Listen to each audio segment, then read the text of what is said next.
different missions. We see through different visions. Not one of us the same, but love's what fuels our veins. Without a heart we're lifeless, to each other useless. Better use it while you got one.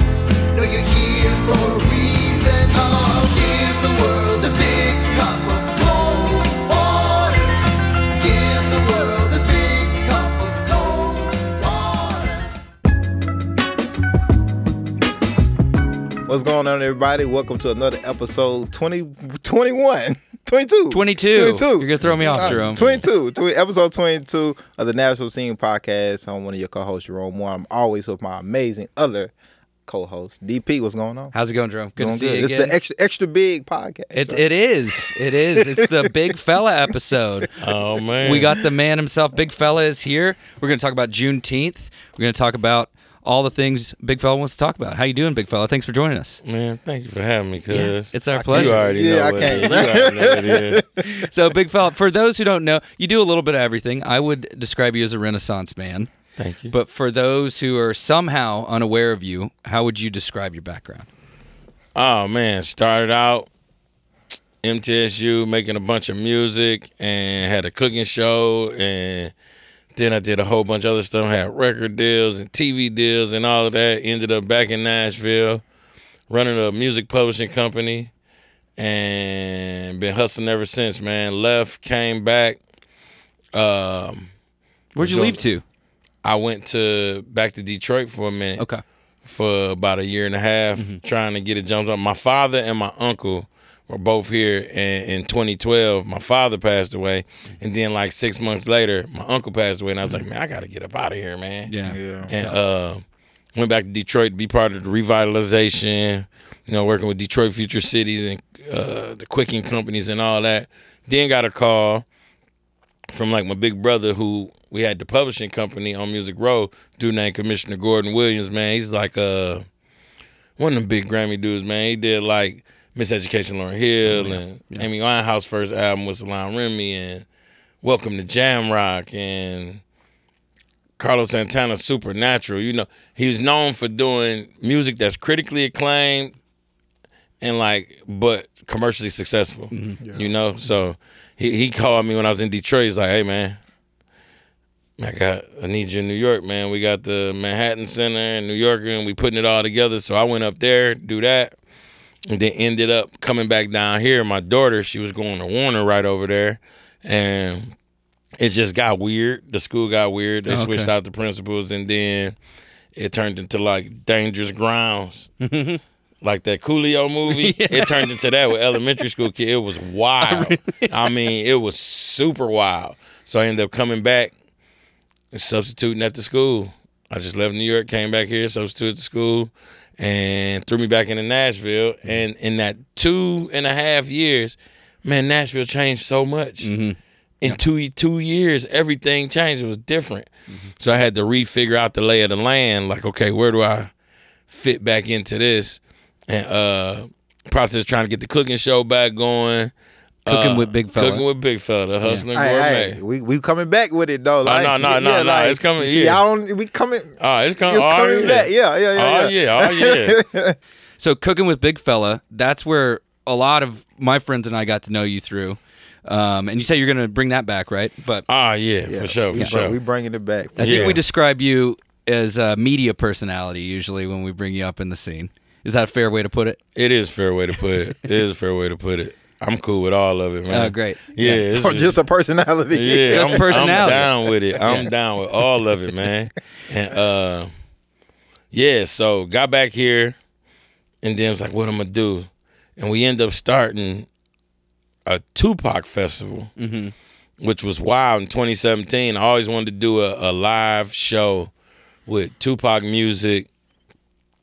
And I mean, since like 2005, when I was at Universal, me and my band was like, we're going to do it. Never did it. And when I got back, I was like, I don't know what to do. It's like, man, let's do what you ain't did that you wanted to do. Yeah. And so I booked the Mercy Lounge. I think Drew and them was still over there.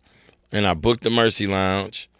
And it was probably about summertime. And then in March, they hit me like, okay, man, we need info on that date. And I was like, oh, man, I forgot, you know? And now it's like, oh, I ain't got no band no more. I think I got to pull together a band. Then it was like, how we going to get people to come to this show, you know?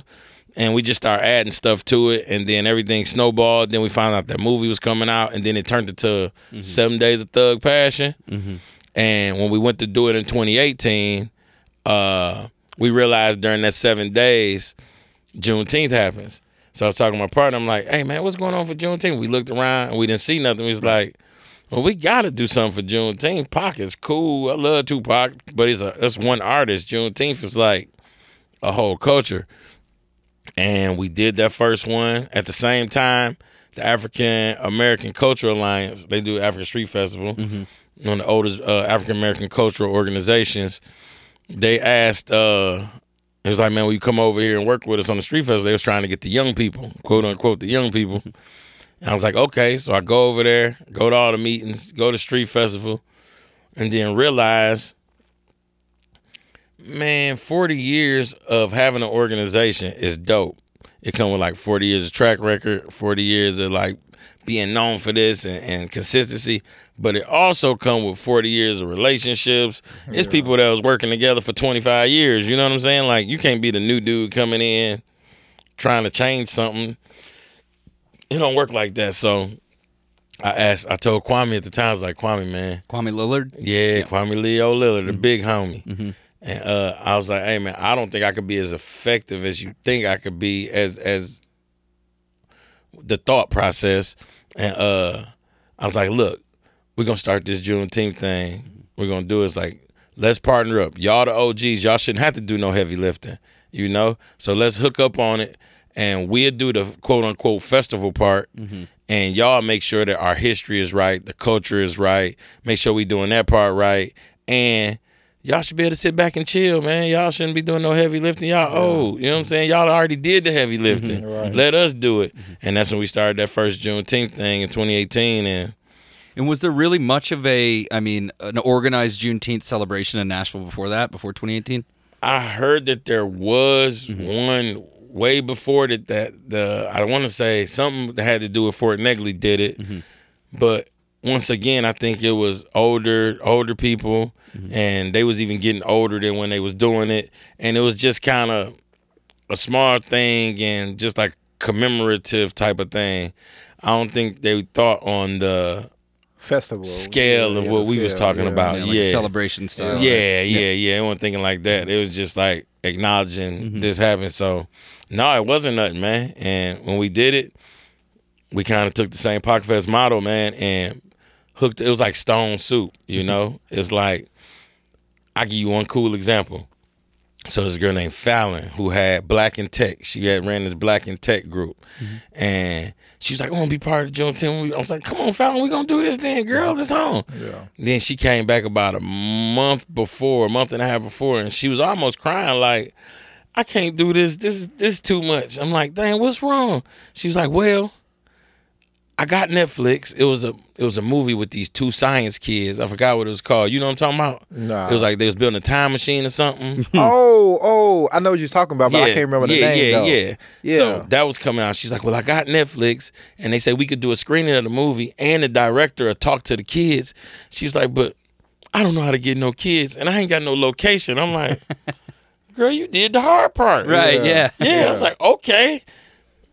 Like we did with Pac Fest. We did a bunch of stuff with the library. I'm like, the library got space. They had that perfect room upstairs, downtown library with the big screen room. Yeah, called Gideon's Army. They got kids. Yeah. We got kids. So now we got a Juneteenth event with Netflix, Black in Tech, MPL, Gideon's Army, African American Cultural Alliance, Television, all of us together. It was stuff like that. We just kind of was like, where somebody is missing a couple of things, we just come in like, oh, man, don't worry about that part. Yeah. You got the hard part. Yeah. So that kind of turned the whole thing cool because everybody was able to activate everybody. Anybody that wanted to do something was like, we was the best support system. Yeah.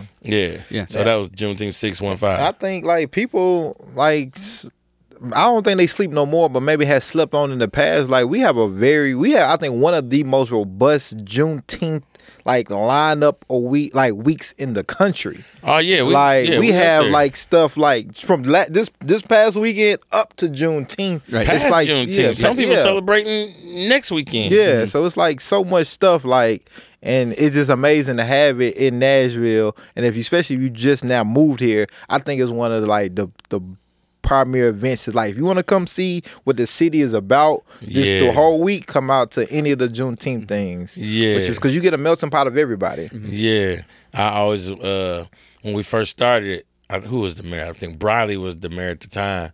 And I was in the office like, man, we're going to have the biggest Juneteenth celebration in the country, I'm telling you. And they used to just be looking at me like, why and how? It don't even make no sense. Yeah, like, huh? Well, that was probably before it was, because it was only named a federal holiday. Yeah, this was more recently, right? For sure. This was before that. So, and I think a lot outside of, black culture, I think a lot of white people were just kind of like, what is this? You know, like, well, oh, okay, or what is this? And not realizing it's a huge cultural event, and it was, celebration, not just a, recognition. But I'll tell you something that might surprise a lot of white people. A lot of black people didn't know much about Juneteenth. Fair, yeah. It happened in pockets in the country. Like, I grew up in Detroit. I didn't grow up knowing about Juneteenth. I think I heard it before. I think I heard it mentioned, but we didn't celebrate Juneteenth. Even when we thought about doing it, it wasn't because it was something that I celebrate all the time. It was just kind of like, it's real, and why not celebrate? We need to celebrate it. I was talking to a girl who grew up in Milwaukee. She said her whole life growing up, they had Juneteenth parades her whole life. Really? I never even heard of it in Detroit. Of course, in Texas and Galveston, because even in Kansas City has a big one. It's like pockets over the country that have big celebrations. I ain't gonna lie, man. I ain't know much about Juneteenth. Yeah. Well, for people who still don't know a lot about it, why don't you give us the background? It's like, it's not just the celebration of the Emancipation Proclamation. It's the celebration of when the last slaves were freed, right? Just when they were got the word. word. Yeah, they got the word. A lot of slave owners weren't they got the chomping word at the bit to let people know that what we're doing is illegal right now, right? Yeah, so all it the way. kind of leaked out in this way, and it was when sort of the last communities were finally finding free. out. Yeah. And interestingly, I don't know specific, but it's the General Granger dude. It was like some regiment came and told the people that, the emancipation is on and everybody free. A lot of those soldiers at one point were in Nashville, like this was a heavy place for all of that, like a major place for that. And they left from here, went down to Mobile. I think they had that Battle of Mobile and then up. So Nashville's interestingly tied into so much historical stuff. Well, to do it at Fort Negley, like in itself, it's like that Bass Street and everything was just also just like, if you don't know, like just being a part of the Juneteenth week allows you to see Fort Negley, be a part of Juneteenth, see the reenactment that happens around Fort Negley. It's like it's a lot that goes into that. Like you hitting a lot of birds with one stone. Yeah, it's educational. Most it's definitely super educational, and that's what we wanted to do too, especially being down with the African American Cultural Alliance. It's like it's a lot of celebrations in the city during that week and a half of Juneteenth. And it was said, somebody was just like, man, we need to all get together and do one big thing. And I'm like, man, let people celebrate however they want to in their heart. Don't try to dictate like, no, don't do that. Do it like this. Yeah. We just always wanted to make sure that we were kept his history right, the culture, all of that part, made it educational, entertaining. It's a lot more cooler, entertaining things to do. But this, you kind of get all of it out of it. You can get a lot out of it. And it's free.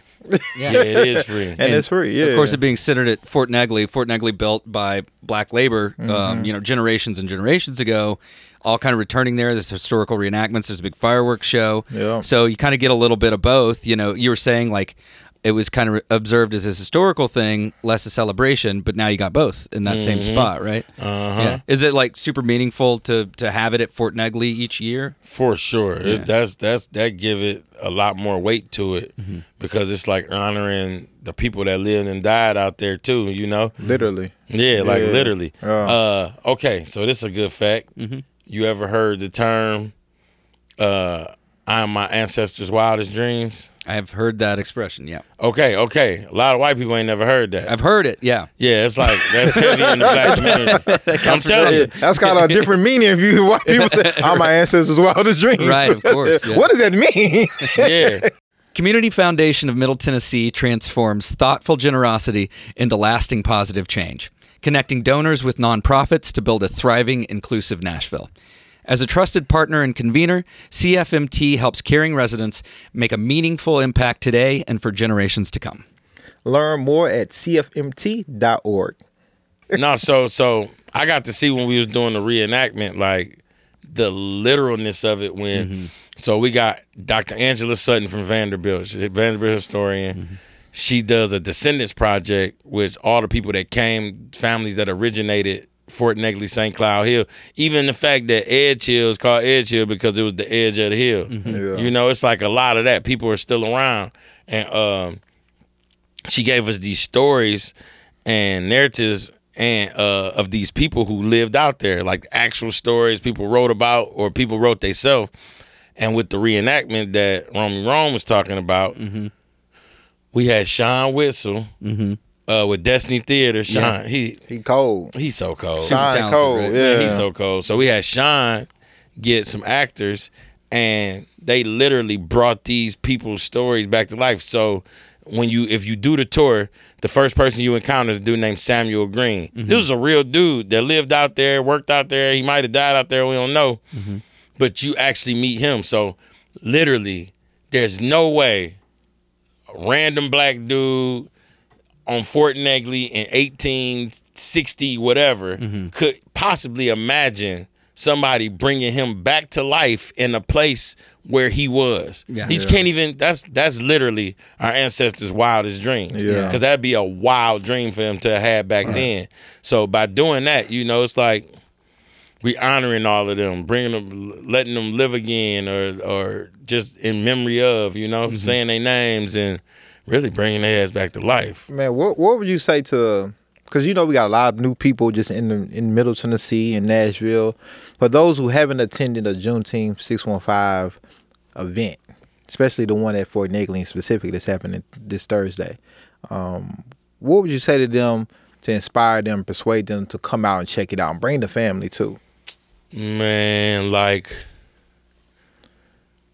it's an experience. Like, experience art living in context, history living in context. They give you context. So that dude, Samuel Green, when you meet him, I was watching a video, and he's talking about how he got, like, this flask, and he was like, oh, man, I'm supposed to deliver this stuff. I just got this, my Uncle Nathan down the road, you know, he make this elixir that kind of, you know, they use for medicine and drink. And he's like, oh, y'all might know him as Uncle Nearest. And it's like context of the reality of what it was. The soldiers would have been getting a whiskey concoction from the master of making it 30 miles away and shipping it. And it was used for medicine. It's pouring it to disinfect people and anesthesia and all of that. It's like, it just make it real, you know? It's the context. You can actually connect the past and the future, or the past and the present. You can see it. It's interesting. Brings it alive, yeah.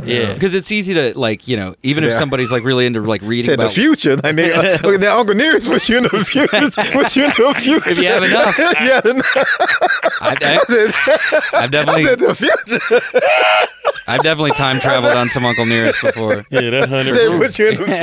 Yeah, it's 100 proof. Well, I mean, it's like, it's easy. You read about local history, and that's cool and everything, but when you're in the space, looking around at Fort Negley, seeing reenactments, and just realizing this, you know, this was just a few generations ago. It's a long time ago, of course, but it's not that long ago in the grand scheme of things. And then it's like, I think it means more now with what's going on in the world than it did. Like freedom. Everybody wants freedom, fighting for freedom. That represents freedom at the core of it, you know, like what's that thing they be saying, like, if ain't nobody free unless if nobody's free unless everybody's free.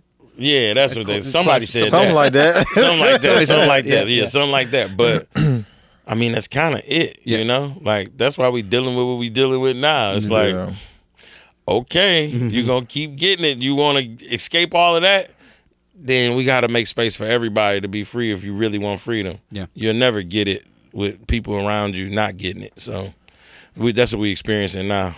Well, let me ask about what else is going on. Obviously, on Thursday the 19th, federal holiday. Most people, hopefully a lot of people have off of work.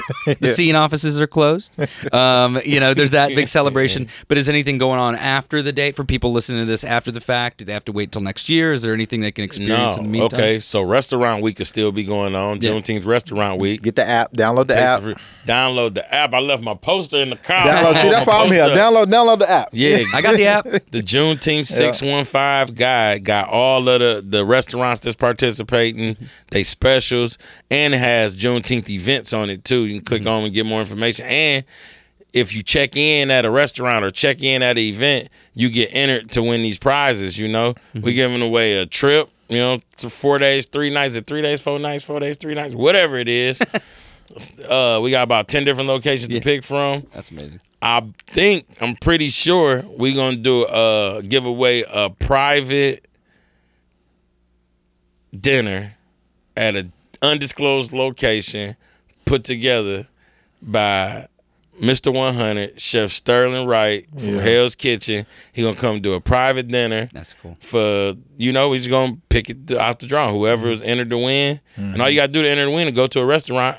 Go to a restaurant, go to an event, and then we're going to have something for whoever get the most points. So whoever get the most, it's all type of games you could play within the app. So get the app, man. Get the app. Cool. Get the app. Get the app. And Juneteenth going to keep growing. I mean, obviously this is something you said 2018 was the first year you got involved. Yep. So this the eighth one. Yeah. It don't add up when you say it, but when you count it out, it's 8. It's true. Yeah. Cool. Well, it's an important part of Nashville history, and I'm glad that more and more people are becoming aware of it. And also, hopefully recognizing that it's for everybody. Juneteenth's for everybody to celebrate, Freedom, man. It's American history. Yeah. It's American. It might mess around and be American future. Like, we need some freedom. Somebody fighting for freedom. That's some liberation. Yeah, some liberation. Yeah. Liberation. Yeah, for sure. All right. All is welcome. What's the time? 5 to 9:30 p.m. And it's funny, man. Like, I never wanted to be it's almost weird. Like, you're Mr. Juneteenth. Like, I guess, but I don't just want to be Mr. Juneteenth. But it's almost like I've kind of taken that on by just pushing this thing forward. But it's so much more to it, man. So much more to it. Everybody, come on out. Come on out, kick it. It's going to be a good time. Food trucks, fireworks. We got the Nashville African American Wind Symphony playing during the fireworks. They accompany the fireworks. You can't beat that. You know what I'm saying? Bree Tulai, Bree 10, who is on The Voice, going to be performing. The Predators. Man, can I shout out the sponsors? Yeah, you can shout out whoever. Yeah, go for it. Yeah, I need to shout out my sponsors, man. First off, Visit Music City, man. Yeah. Like, you can't do this without Visit Music City in real life. Appreciate y'all. Ashurion, the Predators, Bridgestone Arena. I'm about to pull this off. Ingram Industries. Come on now. Come on. We waiting. Any media sponsors? Boom. We got the ultimate media sponsor, the media sponsor with the mostest, the Nashville Scene. There you go. You better go pick it up. There you go. You know what I'm saying? Right. Pick it up. Don't pick it play. up. Listen, read, subscribe, follow, Like, all of those subscribe, things. all of it. Page 10, matter of fact. You see how I know that? Boom, look. The Nashville there you go. Scene. There you go. Look at that. That looks good. That's Yeah. a good It's design. beautiful, ain't it? Yeah, it's Yeah. beautiful. It's beautiful. Yeah. And then we get to be in the movie city. Oh, Yeah, man, this is so... Logan, who we had on last week, our reporter, wrote this cover story about movies made here, and that's just kind of a fun one to be in. So yeah, No, it's perfect, man. It's like all my different lives coming together in this. You know? merging into one. Yeah, because that's Music, what we're doing, movies. making these movies, man, right now. That's what we on. Hold on, man. For my Oh, sponsor. back to the sponsor list. Back to the sponsor list. Yeah, hold on. I'm sorry about this, y'all. But While he's looking for the sponsors, make sure you like and subscribe. You need to like and subscribe to Nashville Scene, follow podcast, along. all of those things. you gotta like and subscribe to that. If you not already liked and subscribed to the Nashville Scene, are you really in Nashville? I don't think so. It don't really get any more Nashville than the Scene. Like, that's kind of one of them things. Man, I done been in the scene. You remember the Rage? Yeah, all the Rage. All yeah. the Rage. They were our competitors. Yeah. Was it? Yeah. I thought it was the same thing. Oh man, people sometimes think that that was the Tennessean trying to do sort of the thing we did. Are you serious? Yeah. I thought that was the same thing. They folded like 10 years ago, and we were like, goodbye. Yeah, We got some of the, more than that, probably 15 years ago. We got some of their writers though. Anyway, tell you what, you got them? You find the list? I do got it. Like I said, Amazon. I ain't saying. Oh, how can I forget Amazon? 2-day shipping. Yeah, come on. No, you get Prime. You can get it today. Oh, that's You can true. get it tonight. Tonight. Amazon, Assurion, Clinaville, Command Shift. Shout out to my people at Command Shift. Community Foundation. Oh, yeah. They're sponsor of the Community pod Shout out too. to Hal. Really? Okay, Yeah, go. okay. Oh, shout out to Hal and we're the locked whole in. squad The whole over there. team, The yeah. whole team. I love the Guess Community what? They Foundation. sponsor the podcast. That's right. The Community Foundation is the realest, man. Yeah, yeah. A Hal lot of Cato great is the stuff. realest, man. Yeah. Yeah, for sure. I love Hal Cato. That's my dude, man. I love him. Ingram, Live Nation, The Predators, Piedmont Gas, Piedmont Natural Gas, man. Hey, man. Hey, that's a long ass list, man. We Tell you what, we're we're gonna link to the wrap this up, man. Tennessee Titans won Community, Vanderbilt University. He did it all. God. Thank big- y'all. And look, and y'all make sure all the names they hollered out sponsor the Nashville Scene Podcast. There you go. We'll take For real, that for too. real. Yeah, for real, we'll for take real. it. Big fella, thank you for joining us. Thanks for everything you're doing to make Juneteenth even louder and bigger every year. We appreciate it. Thanks for being on the pod. Hey, man. Thank Shout y'all, out, man. Yeah, Feel man. so special, man. Y'all make me feel all special. Even though he's from Detroit, we'll get him in a Tennessee Titans jersey or Don't something. get Jerome on his home team shit again. Man, I've been here since like 99. I ain't stuck with we're- what Hey, I'm talking man, about. but I We're don't counting. care I've about been that. here longer than Nah. a lot of people who grown right now. And that's the end of the episode now. So thank you all. Like and subscribe. We'll check you out the next one. Thanks, guys.